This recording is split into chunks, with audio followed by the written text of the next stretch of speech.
شروع کرتا ہوں اللہ کے نام سے جو بےحد مہربان نہایت رحم والا ہے۔ حضرت ابو درداء رضی اللہ تعالیٰ عنہ کا بیان ہے کہ مجھے میری خلیل علیہ السلام نے 3 باتوں کی وصیت فرمائی کہ زندگی بھر ان پر عمل پیرا رہو۔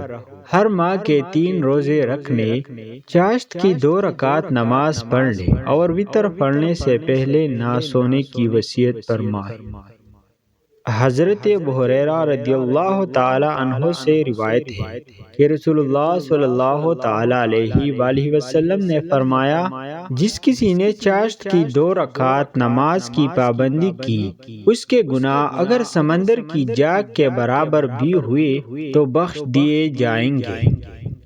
حضرت ام حبیبہ رضی اللہ تعالی عنہا سے روایت ہے کہ رسول اللہ صلی اللہ تعالی علیہ وآلہ وسلم نے فرمایا کہ جس کسی بندہ مسلم نے فرضوں کے علاوہ اللہ کے لیے ہر روز 12 رکعت پڑھے، اللہ تعالیٰ اس کے لیے جنت میں ایک گھر بنائے گا۔